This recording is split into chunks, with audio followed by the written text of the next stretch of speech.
Okay. Hello, everybody. I'm Daria from Institute of Oceanography and Fishery from Split, Croatia, and I will moderate this session. I want to thank Andreas from Geomar for hosting this session also. In this session, we will have three very interesting speakers, and in a few minutes, I will leave the floor for them. I just want to remind all that the presentation will be around 12 minutes, and after each, we will have a time for 1 or 2 questions. So please type your question under the chat section. First speaker is a geologist with a very interesting title of her presentation, and that goes Innovation in Coastal Management Technology Communicated Through Water Pistols and Poetry. Jill has been working at the National Oceanography Center since 2004, and one of her roles is to help coordinate and translate scientific know-how to real-world applications. This ensures the value is added to the science undertaken at the center and disseminated to the wider audience, including academia, government, and other public bodies, as well as private individuals.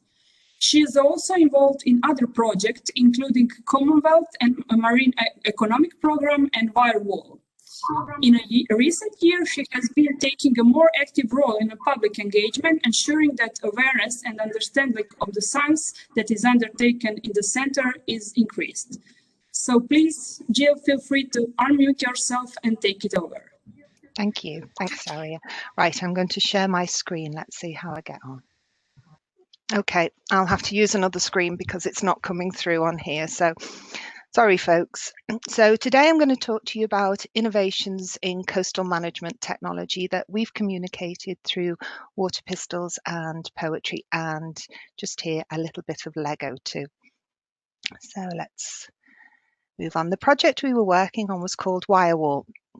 So this is actually an innovative new approach to measuring wave overtopping, and it uses capacitance wire technology, and it's the first time that both overtopping volume and velocity have been recorded. So our study site is in Crosby in the northwest of England. Anyone who knows the area, it's the home of Anthony Gormley's art installation, Another Place. So if you haven't been and you can get there, it's very interesting. So here the 900 metres Victorian seawall is reaching the end of its design life. So we're hoping that the data we've obtained from Wirewall will help to assist the local council with the new seawall design. Apologies, folks, it's just quite difficult. I'm working from 2 screens here. Okay, and this is Wirewall itself. So there you go, a bit of splishing and sploshing for you this morning. I love that video. Right, so the Wirewall itself is made out of scaffolding poles, and running along the scaffolding poles there are rows of capacitance wires.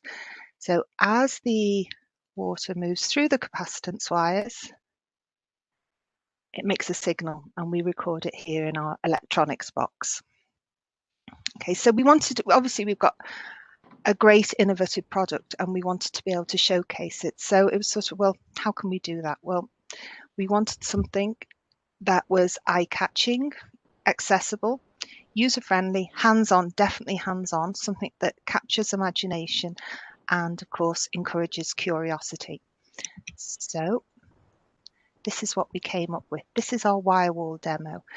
Do you remember the screenshots that you took before? You couldn't take some of them.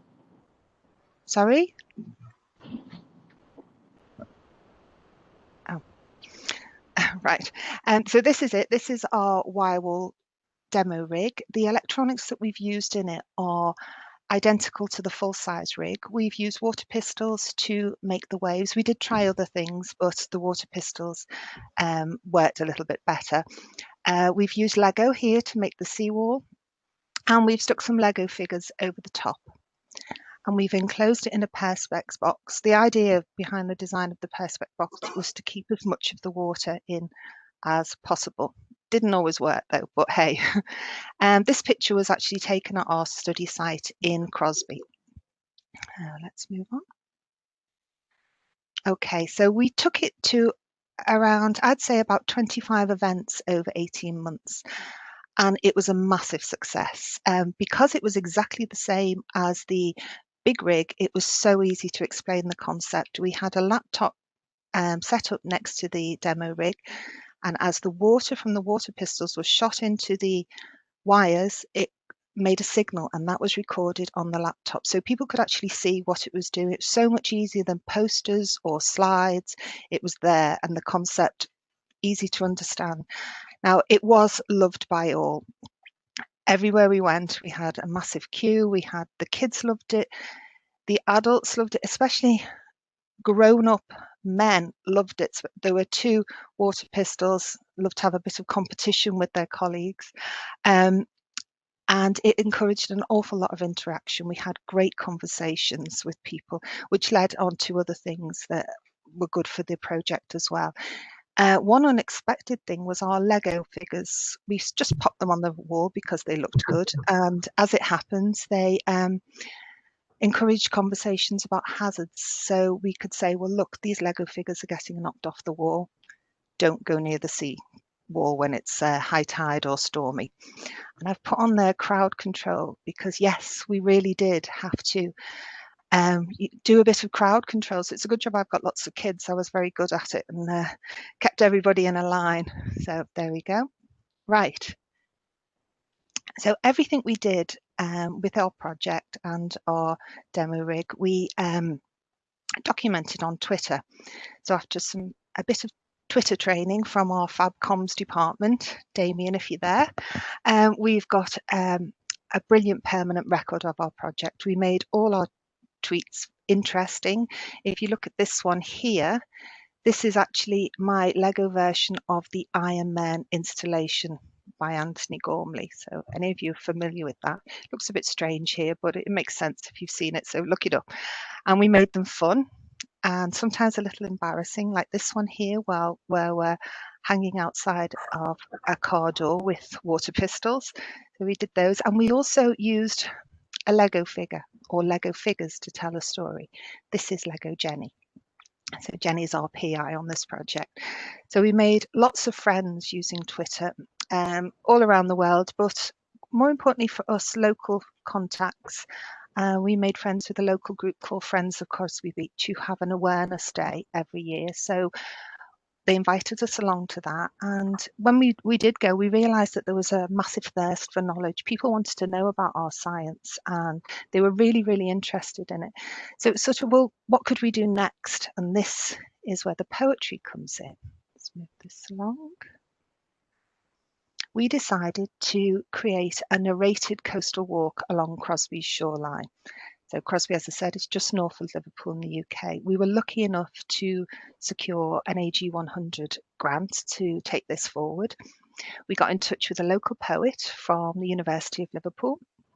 And so that was good. That was a different sort of area that we weren't used to doing science and the arts working together. It reaches a completely different demographic. So next slide. So this is how we did it. We identified 5 sites within our Wirewall study area with the help of Green Sefton. Now they are the local council's environmental department, and our poet came along too. So we ensured that all our sites were accessible for all, and we noted changes in land use, coastal processes, shoreline management, and we also included some interesting local facts. This is one of my favourites. This one house here was actually the house that belonged to the captain of the Titanic. So it was so pretty as well. And as I mentioned earlier, the Iron Men, this is one of them here. So we included all these things, and then I have to say it was quite a steep learning curve for us as well, because poetry is not something that any of us were used to dealing with or, you know, sort of studying. And when the poet Sarah, she sent us through the poems, and my colleague and I, Jenny, just looked at them and it was like, oh dear, is this going to work? But then she came into the lab and read the poems to us in the way they should be read, and it was beautiful. Really enjoyed it. It was lovely. And then she tweeted this later on today, which did make me giggle. So we shared our poems, obviously, with our Knox website. We included lots of pictures. The poems we did audio versions, we did written versions, so that even if you couldn't get to the site, they were accessible. We used Twitter We sent flyers to local museums, tour information stop places, stations, schools, etc. And we put QR codes here where people could, on each of the sites, so people could download it. There's one of my many children there having a go. So they can all be accessed. If you want to click on this link, and then you can have a look at them if you wanted to.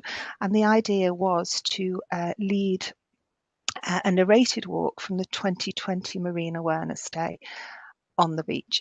But of course, as with many things in 2020, along came COVID. So we had to adapt.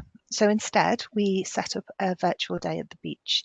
We used our sites chosen for the original narrated walk. And during the 1st and 2nd of May, pictures from each poem site were tweeted, like this one here. So we've got, this is Marine Lake in Crosby. So we've got picture tweeted and a prompt, what happened 10 minutes before. And then participants were encouraged to add their thoughts to an online document.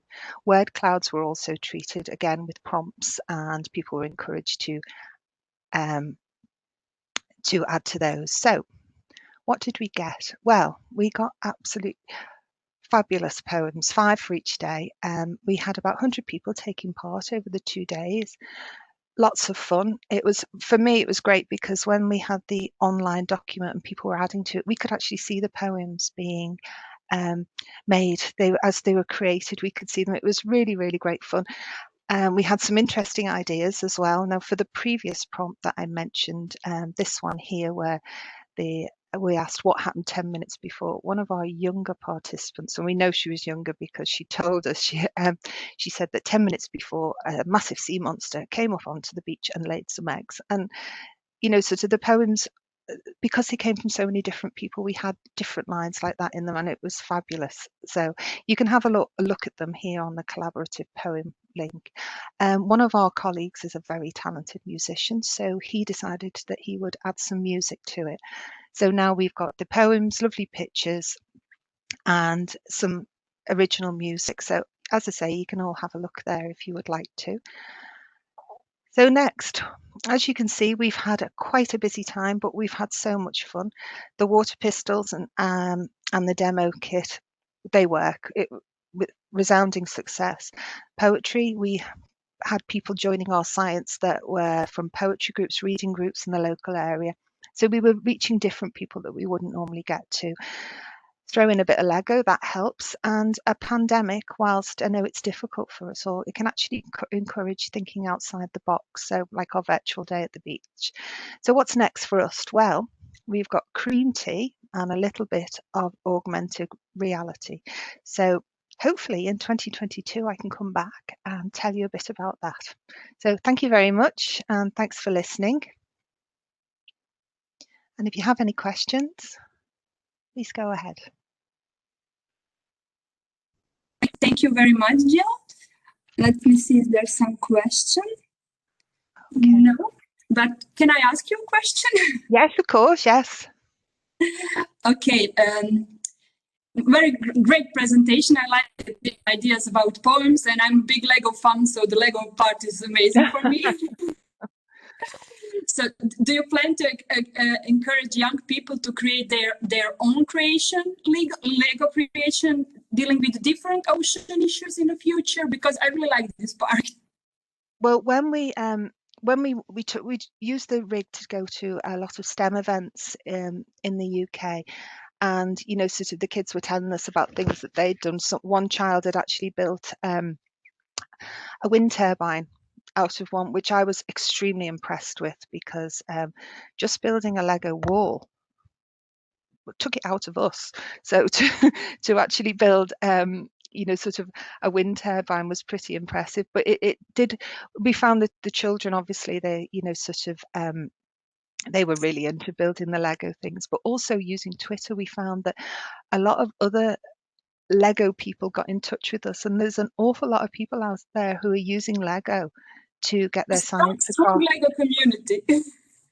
There really is. We didn't realize there were so many of them, but they've all come out the woodwork and they're all our friends. So, you know, sort of, it's been great fun, actually. Yeah. Thank you. Anyone else has some question? I've just seen that Damien, our comms officer, has just shared the links there for everybody to see. Yes, so thank you. Great, thank you. If there's no question, I will have one more if I can. Okay. We are expecting to see a lot of activity regarding the involvement of citizens in science, as even European Commission recognized that in the New Horizon Europe program. So in addition to having indirect benefit from rising awareness, do you see any direct benefits for scientists? What is there for the scientists and how should they approach it? I think probably the best thing with citizen science, if I'm understanding your question correctly, I think what scientists need to do is really sort of make science more approachable and stop using, sort of get themselves out there, don't be embarrassed, am I understanding your question right? Is this sort of what you were saying? It's Perfect. Yeah, and sometimes, from my experience, sometimes it's hard to get scientists involved in some activities if they don't see something that benefits them. Yes, so it is. Well, I would say from this that we have, from this particular project, I think we've shown just how much benefit you can get out of it. It is difficult for scientists because everyone is, they have time constraints, they have money constraints. More money needs to be invested in the communication of science so that people don't have to use their project money. But I'd say from something like this that there is a massive benefit for doing this. And it's also, you learn something too, like for us, the poetry, we learned that, poetry was quite good fun and we could reach other demographics by using the poetry. And I think it's important that people understand that, it's not just science. We need to all join together and work together and, and then produce something that everyone can understand. But I found with this that because actually, I'm not a coastal scientist, but so I was describing things to people in a way that I understood, and therefore it was easier for them to understand. And I think we've got to start, if we're doing citizen science or any STEM outreach, lose the big long words, lose the jargon, and speak, sort of in a way that people do understand. So that's something that scientists could benefit from by doing STEM and outreach. Thank you very much. Okay. If there's no more question, we can proceed to another presentation. Our second presenter is Steve Hall, and he will talk about underwater technology podcast. Hall is CEO at the Society for Underwater Technology, an international learned society with about 2,000 members and 150 corporate members. Many of those members work in the industry, particularly offshore energy production, renewable, and hydrocarbons. They also have members from academia, governments, and defense. SUT and members share information, mentor another network, and sponsor students through university. Before joining SUT, Steve worked for UK Natural Environmental Research Council for 27 years, mainly at the National Oceanography Centre, where he was head of the team that provided policy advice to government. So Steve, floor is yours. Thank you. Excellent. Thanks, Daria. So let's see if I can get this screen shared, see if it all works. Aha, here we go. Right, I'm going to try and share this. Right, so hello, everybody. Thanks for inviting me along. So yeah, I'm working in this strange world of the interface between industry and academia and policy. And as a membership-based organization, we rely upon having lots of face-to-face interaction with our members. We have regular meetings, seminars, times at the pub, and all those other essential means of keeping in touch with other human beings. And of course, when COVID started and our members across the world found they couldn't start meeting face-to-face anymore, we were faced with this dilemma of how on earth do we keep in touch with our membership. So that's basically who are SUT, International Marine Learning Society. We're just over 50 years old. Big mix of members, largely in the offshore energy sector, but also in underwater robotics, defense, met-ocean, lots of other areas too. So the branches are spread globally. They're all over the place. And normally we'd be jetting around the planet with a terrible carbon footprint, visiting the branches, having meetings out in United Arab Emirates or in Norway or in Scotland or in China. But all of that came to a stop around about March and April. And we cover quite a wide range of areas of interest. You have the diving, unmanned submersibles, environmental forces, all this kind of stuff. So how do we keep people informed? Well, one of the solutions we came up with, which is what I'm going to really focus on, was podcasting. Because we thought, well, everybody's getting far too many webinar invitations and spending too much time on Zoom. What can we do that keeps in touch with our members and makes them renew the membership, which is the key thing? And we thought, okay, podcasting, it can't be that hard, can it? So off we went. So beginning of April, armed with not a lot of stuff, I discovered that podcasting is actually quite straightforward. All you essentially need is an internet connection, some audio recording software. I've been using GarageBand, which happens to be built into the Apple Mac that I use. People using PCs tend to use Audacity and various other pieces of software. It's worth having a decent microphone if your own one isn't any good. So I've got this big clunky thing I bought for about 45, 50 pounds, which at least means much of the time I've got decent sound quality on the podcast. And then you need an app to actually record the meetings. I've been using one called Zencastr, which works very well on Chrome or on Firefox, but won't work at all on Safari. But it's very good. It gives a separate voice track for each of the speakers. So if you've got 4 or 5 speakers, it makes it much easier to edit. And there's somewhere to host the podcast. So I've been using a website called Buzzsprout, which does quite a nice job. So as of yesterday, we were up to 6,577 downloads since published, and that's just counting the episodes that have been downloaded onto somebody's device. It doesn't count the stuff that's streamed. So the real level of listenership is higher than that.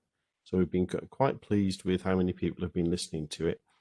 And we've also been able to keep track of where the downloads are coming from. So in our particular case, we're having about 53% are from UK and Europe, 31% from North America, and that's split about 20% US, 10% Canada. Not so many in South America. Obviously, we're not broadcasting in Spanish or Portuguese. Disappointingly low number in Africa. We have quite a few members in Angola and Nigeria, but obviously they're not listening to the podcast. And it's doing okay in Oceania and in Asia as well, with the drawback that for our Chinese members, it's the wrong side of the Great Firewall of China, so they're not always able to download Western podcasts unless they use a VPN.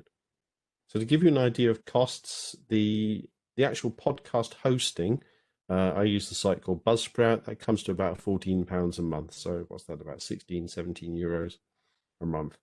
Zencastr, the software I use for recording the episodes, is currently free of charge. They're not charging customers while the COVID virus is out and about. If you prefer to use Zoom to record the episodes rather than Zencastr, it only comes to about £14.50 a month.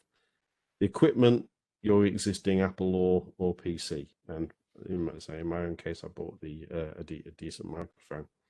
So I'll get out of this PowerPoint, if I can stop sharing that. And what I'll try and do is I'll try and share you a screen that shows you what some of these things actually look like. There we go. All right. Sorry. Yeah. Okay. Well, first of all, here's what the GarageBand screens look like. If it will show it for you. So here's an example of GarageBand. I don't know if you can actually see that or not. but you basically end up with all of your tracks just appearing as audio files. So it's very easy to edit and then add in any music or ambient sounds that you'd like to have in the background. GarageBand. Till I haven't practiced this one enough.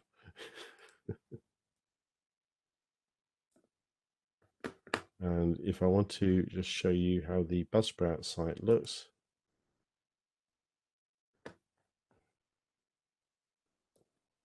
So you end up with the listeners see it this way, and they get the list of the various episodes that they can listen to. And from my perspective, it's quite easy for me to upload the various episodes. This one will be the one that's going out tomorrow. So I've just got to make a few additions to the text, add some chapter markings I can share on Facebook or Twitter or LinkedIn afterwards. So it's essentially pretty straightforward. So try and keep it nice and short for you. I'll just put into the chat box what the website is if any of you want to listen to the podcast. But if anyone's thinking of starting and has never tried it before, it's surprisingly straightforward. I'm not the world's most technically able person, and I was able to figure out how to do podcasts with about an hour's worth of watching YouTube videos, and we've got about just over 6,500 downloads now. It's doing quite well. We're getting excellent customer feedback. And the key thing is that throughout the COVID lockdown, we saw our membership numbers continue to increase. We had thought they'd go down, but the membership carried on going up. And when we were making inquiries with the new people that joined, so why did you join SUT? Had you not heard of us before? They said, well, we hadn't heard of you before. And then we came across the Underwater Technology podcast and we really liked it, and it encouraged us to join. So I keep them short. I try and keep them to no more than 35, 40 minutes, so that people can listen to them while they're perhaps on their commute, while they're having a lunch break, rather than going too long. And for anyone interested in the history of ocean science, for the Christmas special, we're putting out a two-parter, which will be over 2 hours, split into two parts over Christmas, which is an interview with Captain Don Walsh, who was the first human being, together with Jacques Picard, to dive to the bottom of the Marianas Trench way back in 1960. So he's a very active 89-year-old and absolutely loved giving his podcast interview the other day. So that's probably all I need to say for now. So if anyone's got any questions, please fire away. Thank you, Steve. There is still no question in the chat. People are shy, but I can ask you something. You have more than 6,000 downloads in this specific niche. Then that is really impressive. So what do you attribute to such a great success of this podcast? I think there isn't really anything else covering the subject area out there. I think. I mean, there's plenty of webinars and YouTube videos, but we found that if you want to learn about autonomous underwater vehicles, or marine policy and law, or how to insure a robot, all these kind of slightly unusual, In fact, the episode on insurance, to our surprise, turned out to be one of the most popular episodes. We had loads of downloads of that one, of people wanting to know, particularly as more and more people are beginning to buy marine autonomous systems of various kinds, and that they want to have an idea how much risk they're going to be at if they lose the thing. The podcast on insurance went quite well. I see Damien's asked a question: how long does it take from end to end for each episode?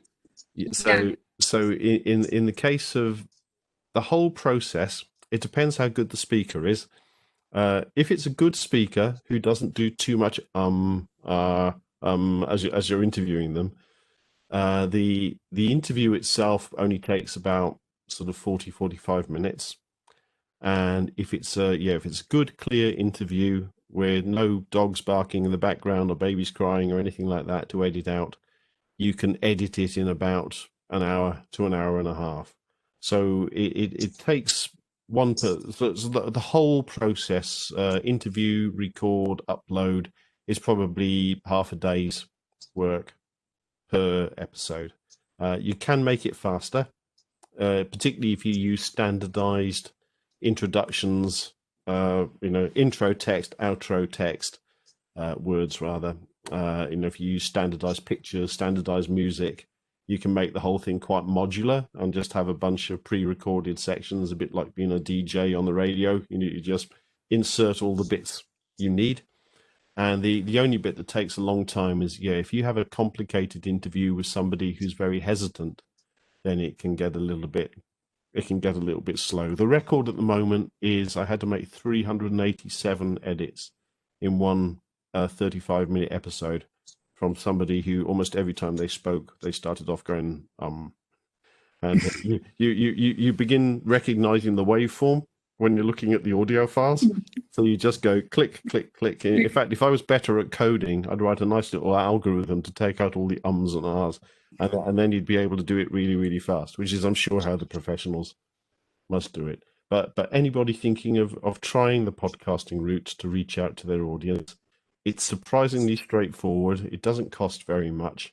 And if anybody needs any help, feel free to get in touch with me, and I'll happily sit through the process with them for half an hour or so, just to show them how to do one. Yeah. Sorry, there is okay, there's a comment just. So we need to be innovative and provide practical information. Yeah, no, it's great, but they're good fun. It's straightforward to do, and you get good audience feedback, which is the fun thing. So, for example, on the 17th of December, we're doing an episode which is entirely based on audience questions. So the people who've listened to the first, we've had 37 episodes so far. So the people who've listened to the first 37 are writing in saying, can we have a question for the person from, podcast 17 or podcast 20. So I've gone back to them all just for short pieces. So it's a good way of keeping in touch with people, and it's cheap. It's very cheap, and it works well in lockdown. Yeah, great. And probably after CommOCEAN, you will have more downloads. Indeed. Okay, thank you. If there's no more question, we can proceed to other. Thank you. Okay, thank you very much, Steve. So the next, and our last presenter today is Paul. Excuse me. Just a moment. Do you hear me?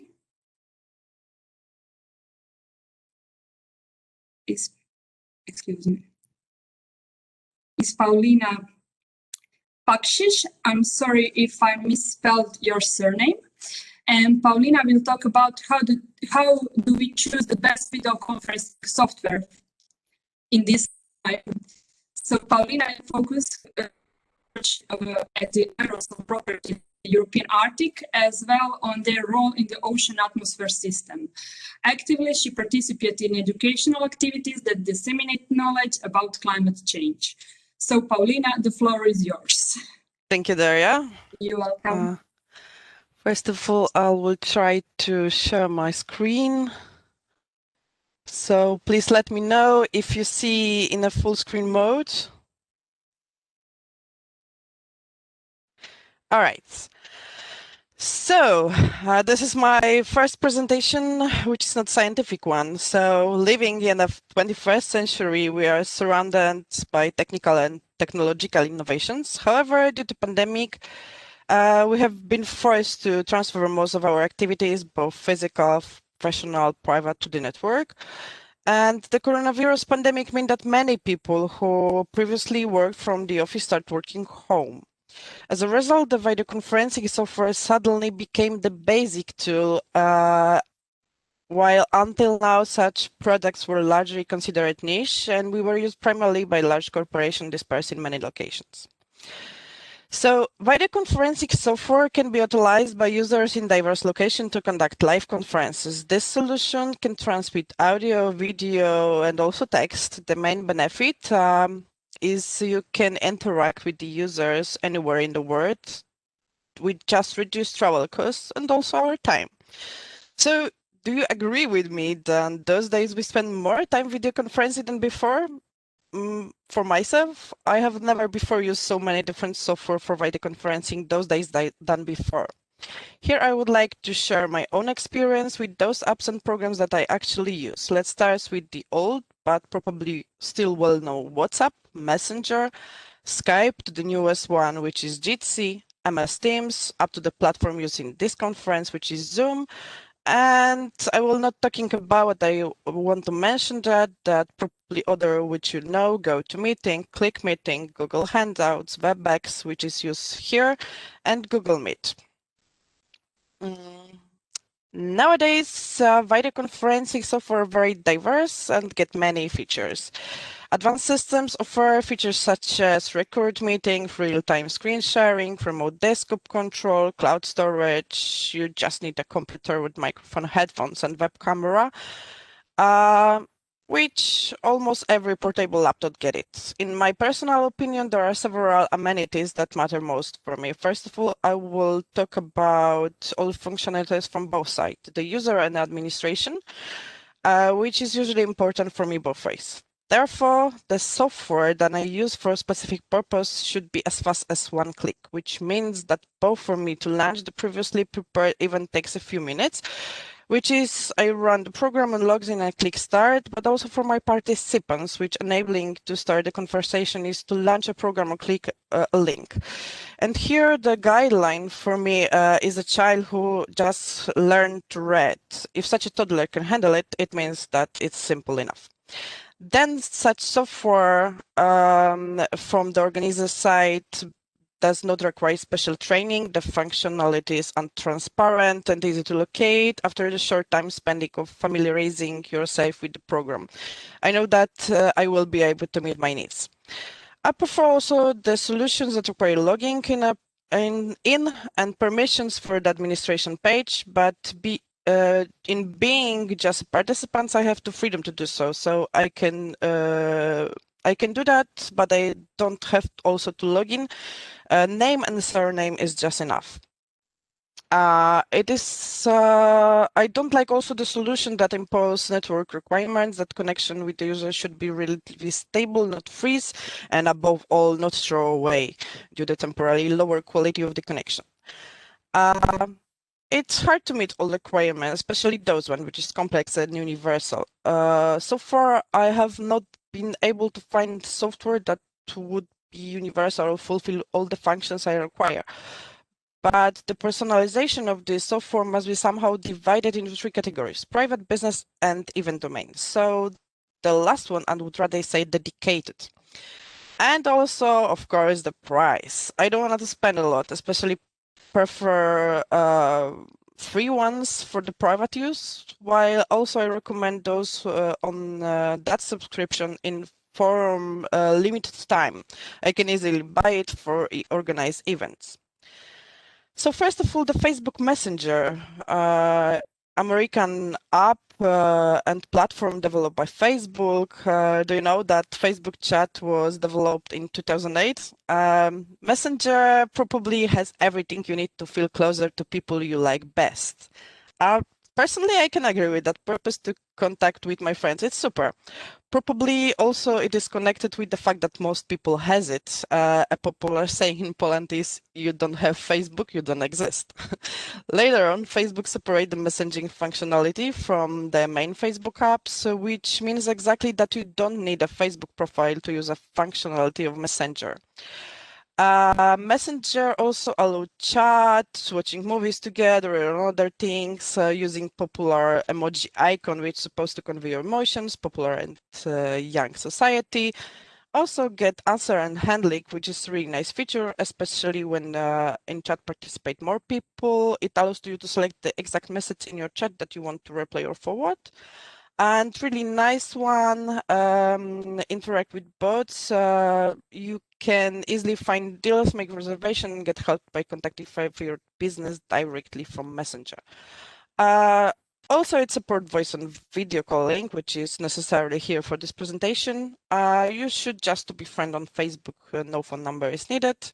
And new functionality rooms, joining a room do not require an account of this portal. You can join via link. There is no time limit, but limit of people up to 50. In my opinion, it's rather private. Messenger is our habit, just to contact friends rather than business contacts. For me, it's too distracting combined with Facebook to become universal domain, but I do not hide the fact that it is the one of the superior tools for disseminating popular science and social information on, for example, profile of our institute, which I personally run. Another similar app to the previous, initially released in 2008, also owned by Facebook. It runs on mobile devices, also accessible from the desktop. Only requires a standard cellular phone number for registration. It allows, again, the voice video calling, texting messages, voice messages, and others. It also share files. So the nice one of WhatsApp, it uses phone internet connection, so you avoid SMS charges. This was the basic functionality of this. While it's still changing and developed, they add also the same thing, which is rooms. Also with the limits, the same limits as on Facebook. Privately, I often use WhatsApp when traveling abroad for contacts with accommodation owners, SMS with family friends, but also for business contact with people from abroad, which usually are read faster than emails. My biggest surprise is the range of Messenger. It was also the only tool to send a text message and try a voice call during my research cruises, especially in places where there was still telephone network range coverage, but it was too weak to make a call. Then the Skype, which is the oldest app presented here. The history reads out, you know that, 2003. Skype is very much household name, which serve as a strong draw for many people. Often where we plan a video meeting, we say, let's go Skype, which means exactly the same as video conference. It is also the one I used before the pandemic situation, while also I use it widely till today, just because most of people know Skype, has an account, and also know how to use it, so you don't waste your time on translation and of operating instruction. First app, which offer high quality voice and video calls and screen sharing, easily share presentation on whatever you want on the screen. Live call recording and captions, use live subtitles to read spoken word, but it's not perfect enough. Also, hand raising, share locations, translation in real time, also not even close to perfection. Also get a limitation for people. Still really easy software, functional on the simplest requirements. Well, no, especially even for this non-technical group of people. Even my mother handle it, works perfectly in whatever device. Also, the minus is too simple for me and get a limitation. Paid version Skype for business offered wider function, but this app will be phased out in favor to Microsoft Teams.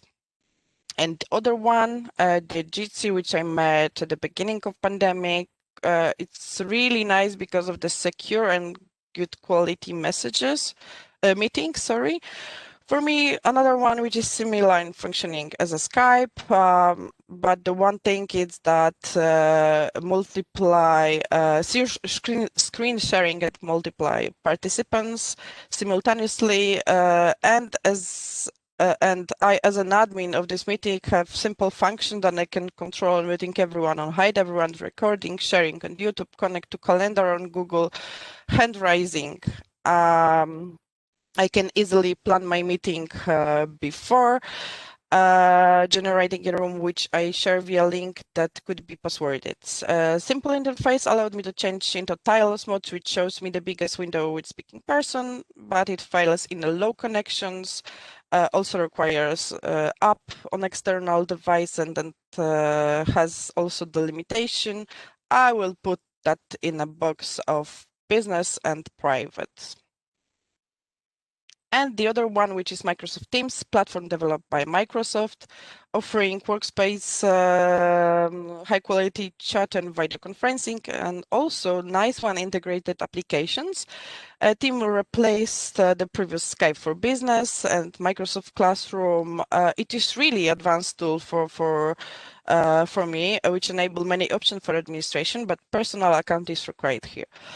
Offers meeting from chat to video conference up to thousands participants inside groups with dedicated ports, chat and conferencing, but also file sharing with cloud. Teams allows admins and teachers to set up specific teams for classes. Within a team, members can set up channels which are the topics of conversation that allow team members to communicate. Within Microsoft Teams, allow to distribute, provide feedback, and grade participants, which is really nice. Also make an attendance list or edit files together live. This is a really good solution for universities and any level of education. We use it also at the institute, and it works really good where you are a member of the dedicated group. It allows to invite somebody from outside without account, but there's no functions allowed for them. You can just control audio and video of participants, but for them nothing is allowed. Also the chat and raising hand is blocked. I also find some difference between Mac and classic Windows users. It's quite difficult for beginners. The number of features are overwhelming, also from administration side. I recommend this one as working inside each institution and put it in a category of business. And the Zoom, which is my favorite solution for big conference and other meetings. Zoom becomes one of the most popular those days because of its flexibility, easy for use. Zoom security features include passwords, protected meeting, authentication, waiting room, locked meeting, disable participants screen sharing, and many others. Furthermore, the audio and video are provided in high quality again. They have file sharing.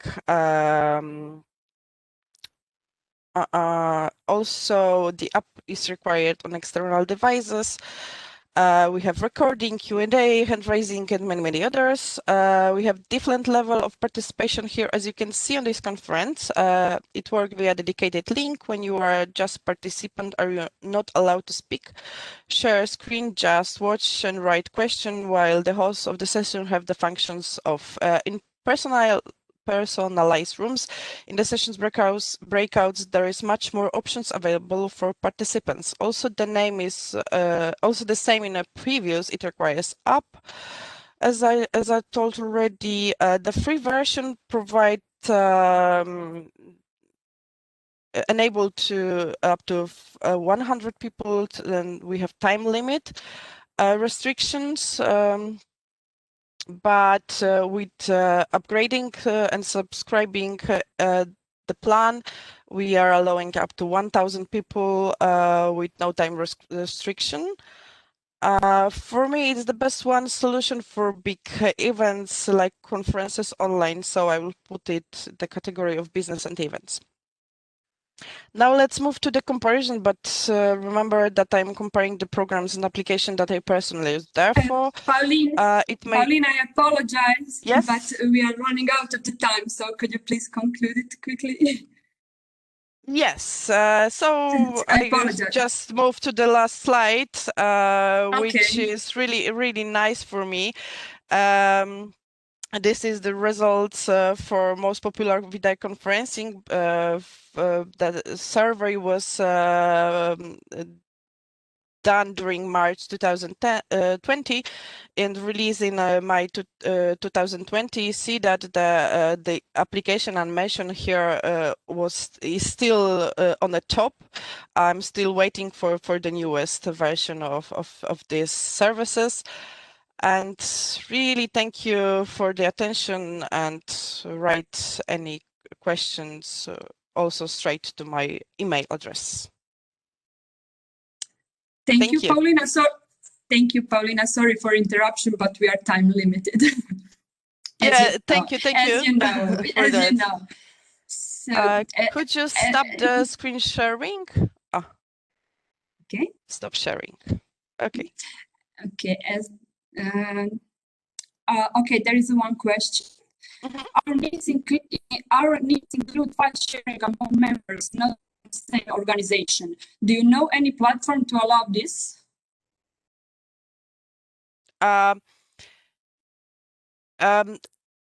working with those questions in Microsoft Teams, but I do not highly recommend this one just because the limitation, especially for the people outside the organization, but it can be done, but only from the administration side. There is other ones, probably GoToMeeting, it's okay, and any clouds could easily share files. Okay, thank you. And we have one question for all of you. Due to COVID pandemic, the online presence of marine science activities has increased considerably, but there is currently online fatigue. So do you think this has reduced the impact of your activities or not?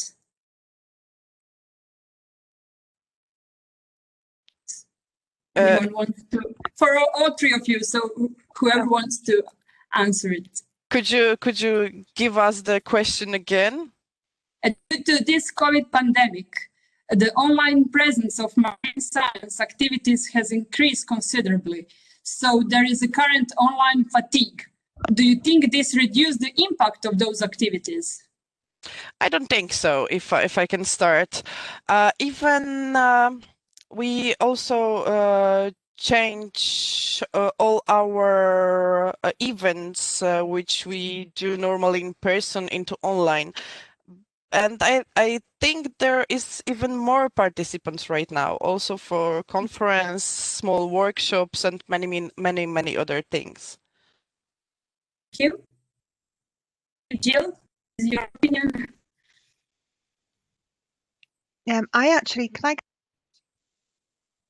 Oh, sorry. Can you hear me?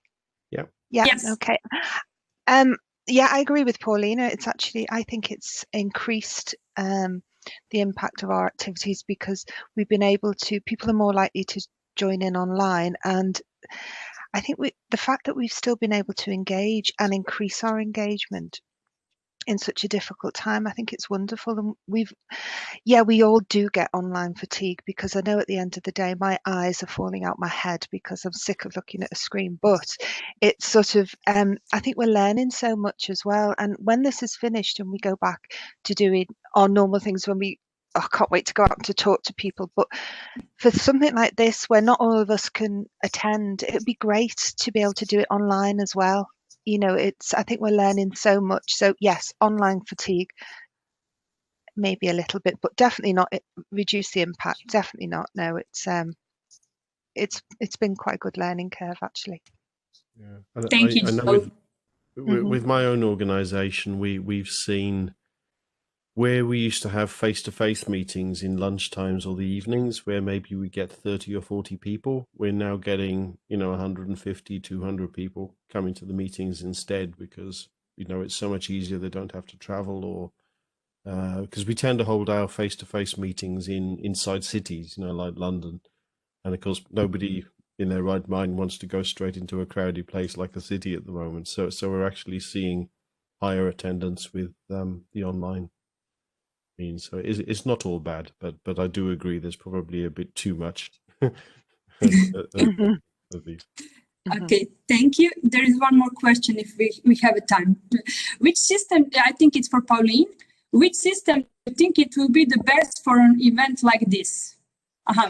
Oh, there is a, you answered. Oh, yeah, I already answered for that, yes. Okay. So if I can also add some, another answer for the previous question, is that it also depends on the group which our events are for. Especially in the young, there is probably much more complicated for now, for us right now, to get into the school, because not I don't think that all schools have enough technique and technological systems and equipment to provide simple meetings like this. That's the problem right now. Can I just thank you. too? There's Paulina commented about China. You know, we have quite a large branch in China, and we found that the best way to communicate with them, unless they've got a VPN, you know, in which case they can sometimes break through the firewall, but usually we're using WeChat, you know, which is the Chinese app, and it's very, very good. It's a very effective tool, but a lot of organizations don't like you installing WeChat on your devices because of their concerns about you know, security. but if you have a computer you can keep separate from everything else, or a tablet device, or even a mobile phone, then WeChat is a very, very effective tool for keeping in contact with China. Okay, thank you. Thank you very much. We are on a time, and I want to thank you all speakers, hosts, and our participants for joining this session, and I hope you will join following session also after the lunch break, and hope to meet you in person on the next CommOCEAN.